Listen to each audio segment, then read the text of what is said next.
Hi, welcome back to Christine's Home Affairs. I have one day left to go. I see the doctor this afternoon and then I hopefully will not have to wear this sling anymore. But until then, we are going to finish up that bag that I did in the last video. So the video I uploaded yesterday was just showing you how to do a cheat's way of doing a zippered pocket for the inside of a bag. Today I'm going to show you how to make this cute little pouch. So come along and I'll show you how we put this bag together. Everything we need. For the lining, I have two pieces that are 9.5 inches by 6.5 inches. This is my main fabric, or the outer fabric, and I've stabilised it as well with some light to medium weight in iron-on interfacing. So it's just got a little bit of stiffness to it. These are also 9.5 inches by 6.5 inches, so you want your interfacing and your main fabric to be the same size. Then we're going to put a little pocket on the inside, and this is 9.5 inches wide by 7 inches, and it's been folded. For this, you'll also want to have a half piece of interfacing ironed onto the inside. So this interfacing is 3.5 inches by 9.5 inches. It's pressed onto one half and folded in half. Then I have two zips. They are going to be for the outside of the bag and one for the inner pocket of the bag. They are both 8 inches long. And for the outside of the bag, we're going to make a little strap. This one is 23 inches long in the strapping. And now we can get started. Using the scrap of yellow fabric, we are going to put some zipper tabs on the end of the zips. Grab a piece that's about 7 inches long and cut it in half. And we're going to place that on the ends of our zips. These are going to be trimmed back because we don't want the metal parts on there. With the right side facing up, so that's the wrong side, fold it in half and place the zip over the centre there and just put the other layer over the top. Clip that in place. For the other end, we'll do exactly the same thing. We're just going to move the slider back a little bit. We're going to trim really close to the little metal bits there. Grab the other tab, fold that in half as well. Pinch that together and place the fabric over the edge there. It doesn't matter that this fabric is too big because we're going to trim that back later. And we'll do this for both zips. I'll quickly take the zips to the machine and sew just 1/4 inch on the very edge there, both sides. I find this to be a really neat way of doing zipper tabs, and you don't have as much bulk on the ends of your bags either. You've got the raw edge of the zip enclosed at the end there, and you just fold this open and this will become your zipper tab. These are intentionally made a little bit larger. I can trim any excess back later on. I'll trim off the sides. And I'll set my zips aside for now. So now we want to determine whereabouts on the bag piece we want to have our zipper placed. For this bag, we're going to place our pocket 2 inches from the top. So what we need to do from there is mark a line 3/8 inch from the folded edge. So we've marked a line 3/8 inch from the top of the pocket section. We're going to take our blue pocket piece, and you've got the fold along here and the raw edges at the bottom. Open that out, and on the right side, so we've got our interfacing underneath, on the right side of our fabric, we're going to place our zip with the slider facing our left, and we'll place that face down. You can go and pin or clip it together. I'm just going to use my tape and line that up evenly right along that fabric. Once you've done that, get another row of tape and either place that on top of that zip or on this raw edge here. Now we'll take this end of the zip and place that over the top. Line up the side edges and the top edge, then you can pin or clip that in place. So what we've got now is the wrong side of your pocket fabric with the interfacing facing the outside and the zip is sandwiched in the middle. We're going to take this to the machine and we'll sew that zip in place. If your slider is in the way, just raise your foot and slide that back and continue on. Now we've got a tube here and we just need to turn this the right way around. And we can take this piece now and we'll top stitch just down that long edge.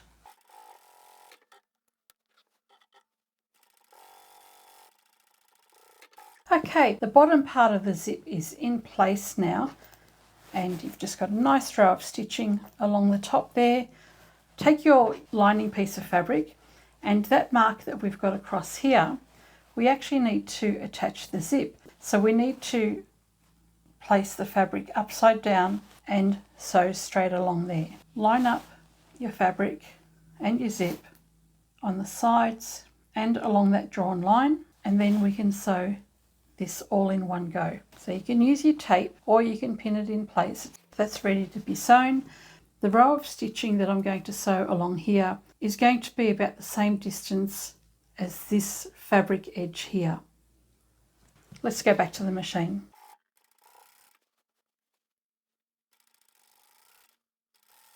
Move the slider out of the way. Continue on to the end.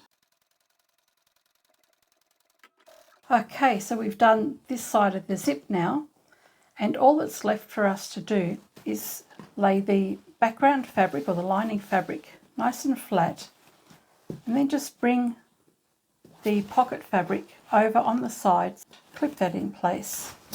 Same on the other side.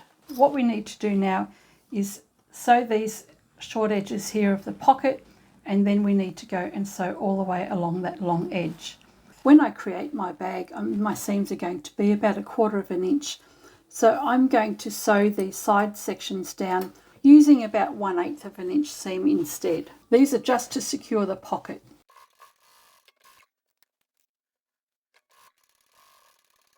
And there we have the finished pocket. So when you open this up, you can see that this does fold up a little bit.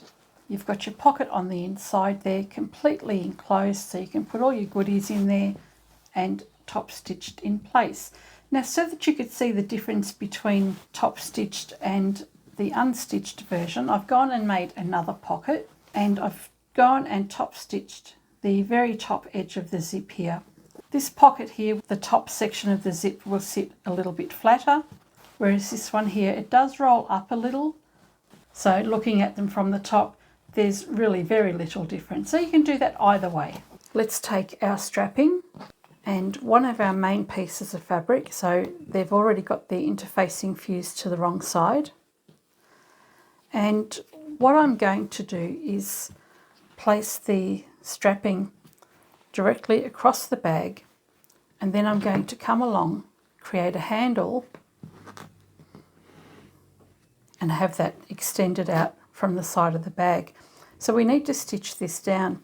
Because I'm using a print with some writing on it, I want to determine the best way to do that so as not to lose any features. So I think I'll put the strapping on this one, and I'm going to line up this piece of strapping 1.5 inches from the top edge. I've lined up the ruler along the edge of my fabric at 1.5 inches. I'm just going to mark a chalk line, which hopefully you can see there. And it's a little bit awkward to pin this without distorting the fabric, so I'm actually going to use my double-sided tape. So if you don't have it, then you can just pin it or even use a basting glue of some kind, but you want something suitable for sewing, otherwise it could damage your needles. I'll run some tape right along that line there. And then I'm going to take my strapping and line that up on that drawn line and just cover it so that you don't see the chalk. And I'll use the seam gauge just to make sure I am getting a straight line all the way across, and I'll press that in place. So that's nice and straight along there. Now this part here, we want to make sure we don't twist our handle, so keep the strapping nice and flat. Bring it around and determine whereabouts you want this. I'm going to place mine 1.5 inches below. Just make a mark in there. Now, obviously we can't sew it on this way because that's not going to work. What we need to do is bring that down and flip it around,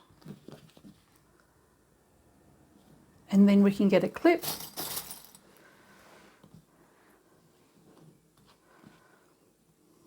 and secure that in place. Then if you have a look at your handle, it's nice and straight going along here, nice and even, and then it'll have the right orientation when you've sewn everything in place.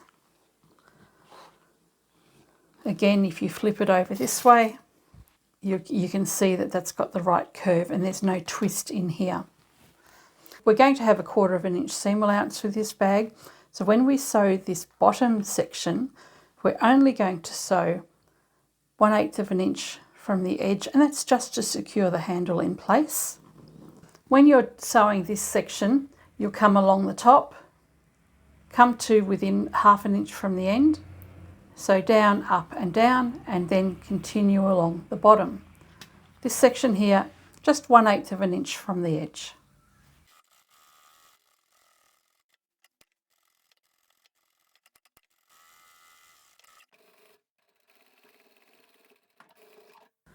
Okay, with that finished and our pocket section finished, we can take the zip for the outside, and again I'm going to just use my double-sided tape,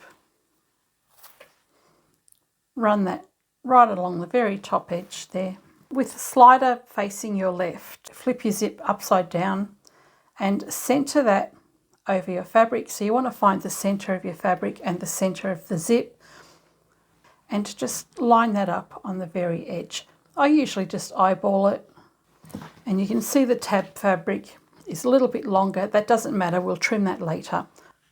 I've also allowed the strapping to extend a little bit as well. There's a lot of fray in it and I can trim that after. Next we will take one of our lining pieces, doesn't matter which one, and I'll place this one with the pocket faced down, so we want right sides facing. Run another row of tape,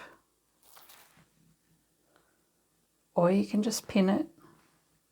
If you're using the side with your pocket, make sure you've got the right orientation. You'd hate to have that upside down. Line up the side seams and the top edge. We can take that to the machine and sew all the way down there. When you start, just make sure that the zip slider is out of the way.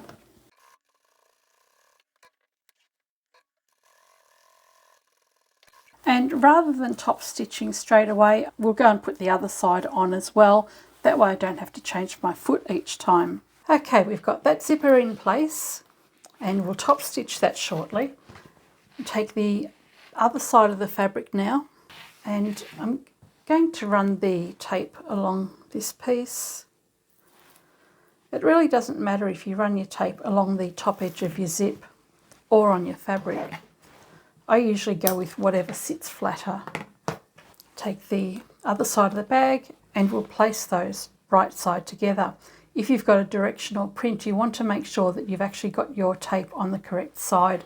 We don't want to have it upside down like that and then place the pieces together. So do check that before you go any further. We'll take this section, place that directly over the top, line up the side seams and line up the top. We need one more piece of tape to put the other lining piece on. And because I made 2 pockets in my previous video, I'm going to apply both pockets to the inside of this little bag. I do have an extra piece for the lining. If you only want to have one pocket on the inside of your bag, take your lining piece, place that right side down, line up the sides and the top. But so as not to waste this piece of fabric, I'm going to insert that in the bag. So place that right side down. Again, you want to make sure your zip is at the top. Face them together, line up the sides, and then line up the top. And we can take that back to the machine and sew that in place. Move the zip out of the way when you get to it. Okay, now we have the zip completely attached. We need to go and top stitch. And when we top stitch, turn it around the wrong way. Make sure you've got both lining pieces open and away from the center of your zip, because we're going to top stitch the lining down as well as the outside fabric. When we top stitch, we won't start right at the very end. You can come in about 1/2 inch, so all the way across, stop about 1/2 inch from the end, and do the same on the other side. That just means it'll be easier for you to line up the side sections of the bag, and it won't create too much bulk with all the seams that you've got happening there. And when I top stitch, I like to have my regular foot on because my zipper foot has a tendency to slip off the hill. So it's easier when you've got just a regular foot. For me it is anyway.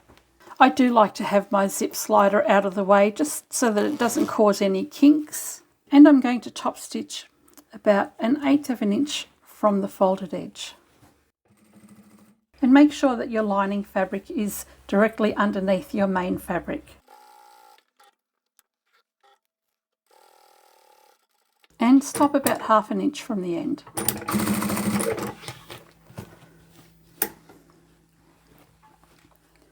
Turn around and repeat for this side.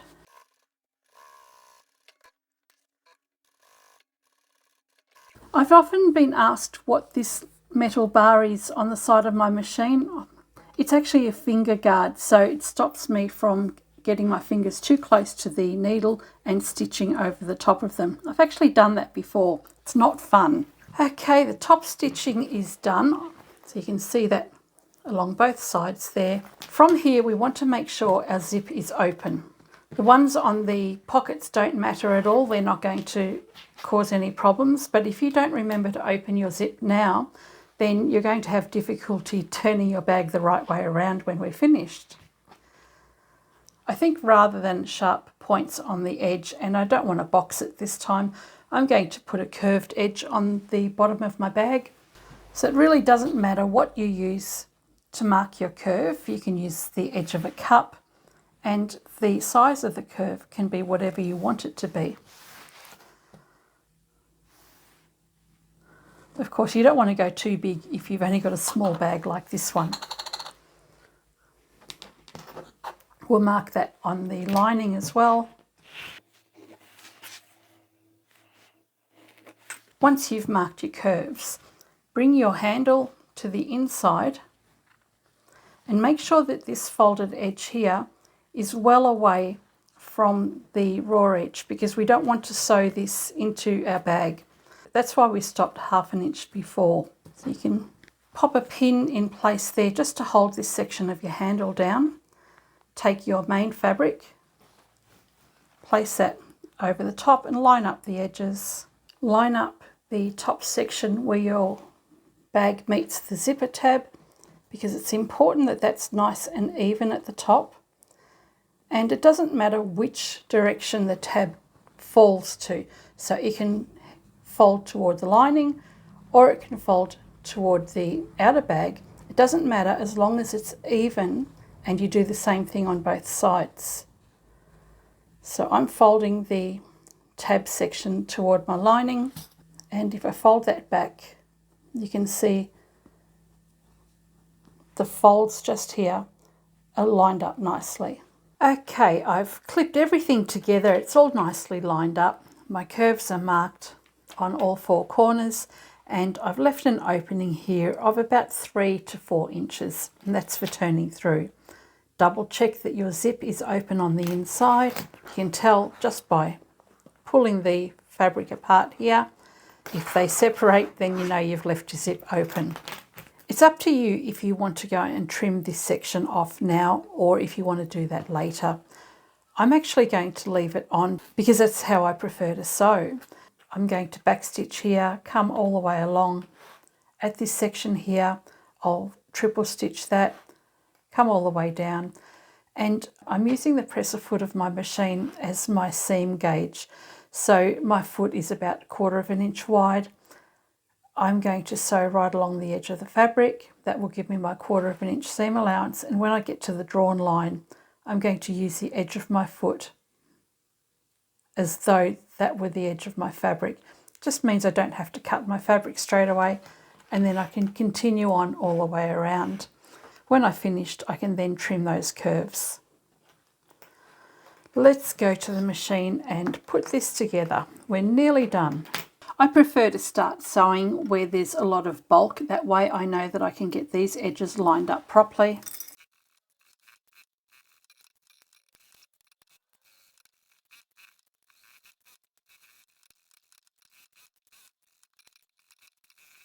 Now we can trim the curves and any excess bits that we don't want as well. To make the fabric sit better on the curve, I am going to trim that a little bit closer than I normally would.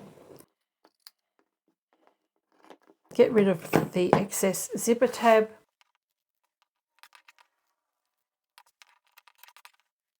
And now we can turn the bag the right way around.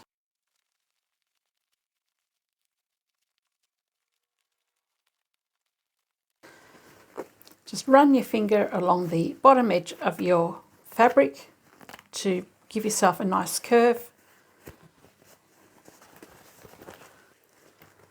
Push the top of the zip out.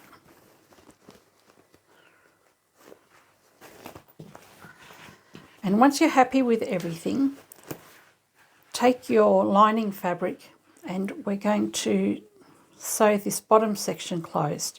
You can do this by hand or machine, it's completely up to you. I do almost all of mine by machine because it's quicker and nobody ever looks inside to see how well you've sewn. So I will go and colour match my thread, do a yellow stitching just on the bottom there. Okay, that's all closed up at the bottom there, and we can now have a look and see how this looks. We've got the 2 zippered pockets inside the bag there. You can use one or none, it's up to yourself. And you can go and make this bag in any size that you like. So close that up. And this is our little decorative feature of the handle, all built into the main part of the bag, comes around, and you can just put that over your wrist and take it around with you. Good little secure way of carrying a nice little pouch. So what do you think? It's a cute little way to carry a bag. You've got your handle coming all the way from the side seam and back down to the other side seam, and you can just use that as a good little carry bag. Might give you a little bit more peace of mind knowing that you can carry that in your hand and just use it as a little clutch. In a kiddie's fabric, it would be perfect as a pencil case, although I wouldn't put the pockets inside it. But to have this a little bit longer and put the kids' pencils and crayons in there, they can lug this around as well. So I think that'll be perfect for the kids. So what do you think? It was an easy bag to make. It's got the 2 pockets inside, which isn't something that I had planned on doing. But so there's not really that much room for a small bag. I think if I were to do this one again, I would make the bag a lot bigger, just so that there was enough room for the pockets. So whether you do this with or without the pockets, I think it's a cute little bag with the handle the way it is. Also, I have been to the doctor and I am now free. So I no longer have to wear this sling. It's been an absolute pain. But the surgeon does suggest I wear it if I get achy or if I do too much and I hurt myself. So I'll try and take it easy. I don't know how I'm going to do that because I did just pull apart the sample board and I have 36 pieces of upholstery fabric to sew up. So watch this space. I will take it easy though. I don't have much movement. You know, my left arm goes out and forward and does all sorts of things. my range of movement at the moment is just that, and I can only move a few inches forward. So it's going to take a while before I can actually get back to doing all the things that I used to do. So anyway, I hope you've enjoyed this video. Thank you so much for all your support and well wishes whilst I've been recovering. And I promise I will try to behave. I'll just make 10 bags at a time instead of 36. We'll see how we go. Catch you next time.